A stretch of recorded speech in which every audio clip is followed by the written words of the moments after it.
Hey everyone, so in today's video we're going to be talking about organizational patterns, also known as text structures. Now our goal is to use text structures to understand the organization of writing, why an author organized something a specific way, and then to also identify a variety of text structures so that we can determine which way the author is writing. So just understanding that text structures, nonfiction, are organizational patterns, same idea, or formats commonly used in nonfiction, but not only, but commonly used in nonfiction texts to present information, and ideas in a structured, logical manner. They help you, these structures help readers, I spelled that wrong, I will fix it, comprehend and navigate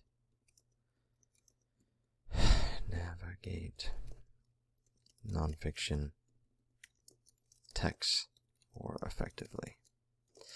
So when we just look at it, when we know what the text structure is, we're better equipped to kind of move through that text. So our first one here is enumeration and listing. This is a new one from last year. Some of you might have learned it, but it's more of a 7th grade one. And so this is text that is presented simply in a numbered or bulleted list.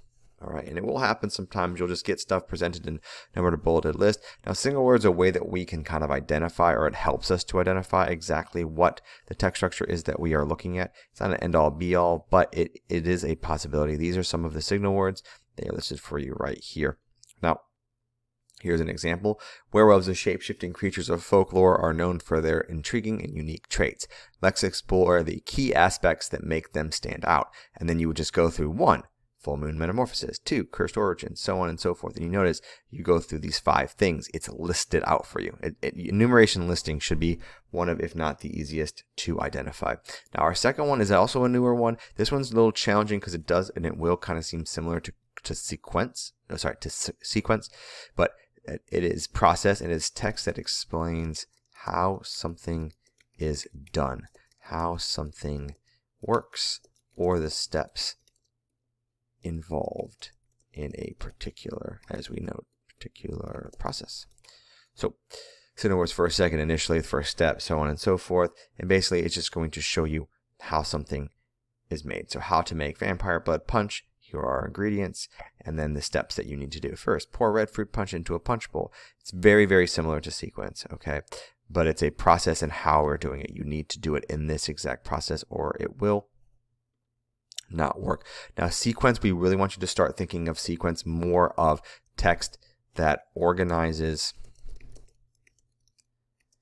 information. I'm going to fix that, organizes, or events in the order in which they occurred in time, or a step-by-step logical progression. So just what that means here is, first, initially, to begin with, we want to thinking more like timelines, events that happen in a particular order. This is more what you're going to see when it comes to sequence or chronological. Harry Houdini was born in Hungary in 1874. So on and so forth. We're going to move all the way through his life until we get to 1926.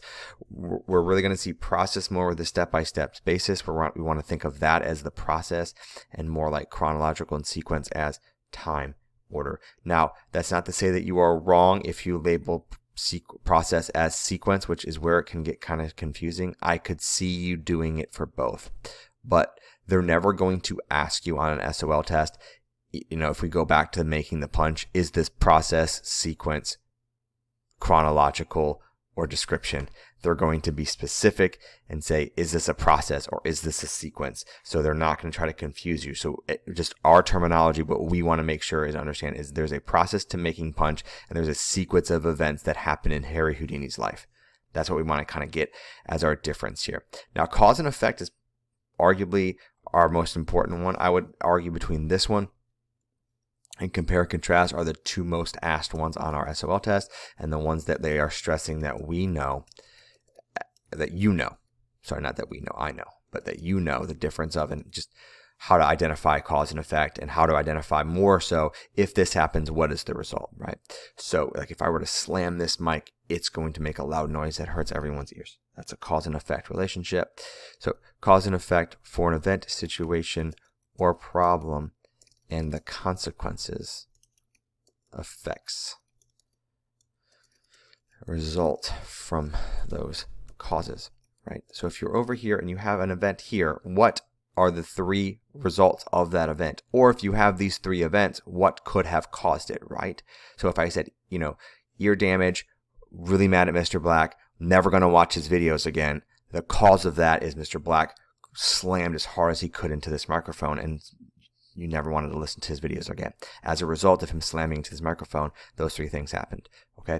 So another example of cause and effect, I'm not going to read all of this. You can pause the video and look at the cause and effect relationship of volcanoes, but I'm kind of on a limited time crunch here, trying to get through compare, contrast, description, and problem solution, and keeping your attention span. But feel free, I kind of already used my cause and effect. Just know that that's one of the ones they're going to do that. They're going to give you those boxes on the SOL and just ask you to go back in the story or the passage, or, because with cause and effect, that's one that they will use in fiction. And so when they use it in fiction, they're just going to throw things out at you where, Sarah, I'm not going to go into it, but you know what I'm saying. We'll work through it all. The other one that they're really trying to push and hit home on with us is compare and contrast. Now with compare and contrast, this is text that focuses on similarities or comparisons and differences, contrasts. Now between 2 or more subjects,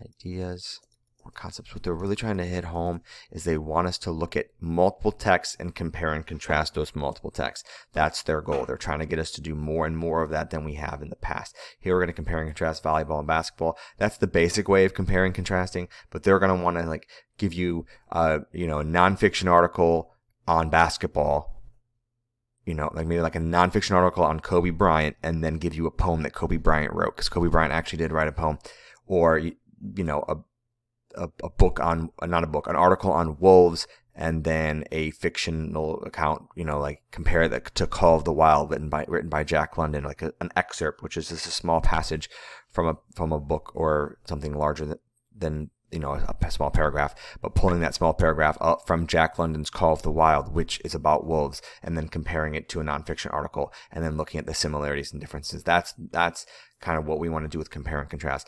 Now, description is one of the old, tried and true ones. It's one of the most obvious ones. If it's not one of the other ones, it generally falls into this category. But it's just, it's very, very descriptive, very concise statements that it's just a statement that explains the meaning of a concept or term. Also used to emphasize the main idea or to summarize key points from the information provided. It provides details. Now, it's, again, one of the more obvious ones. This is not an SO. I rarely see this one on the SOL. Sorry, I skipped through the... Oh, my goodness, what did I just do here? I'm clicking too much. I'm so bad at getting... I need to go back. I messed this whole thing up, everybody. I'm so sorry. We were right here, I believe. Nope, we were right here.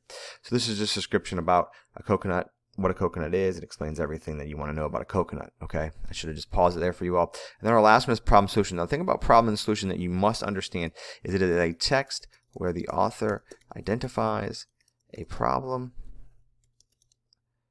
or challenge, then proposes one or more solutions to address it. Now, the thing about problem and solution is this. It's very similar to cause and effect. However, the cause and effect thing is this.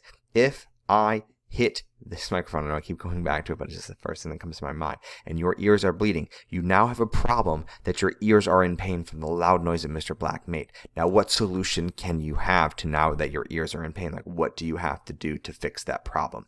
So a cause and effect relationship will create a problem. Sometimes, maybe more often than not, it could create a problem. But then the difference between problem and solution and cause and effect is cause and effect doesn't give you the solutions. It just tells you the results.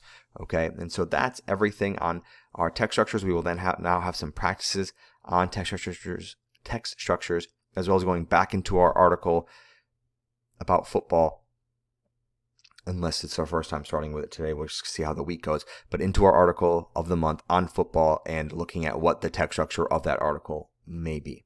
As always, guys, thank you for watching. And if you have any questions, please don't hesitate to ask. Okay, bye, everybody.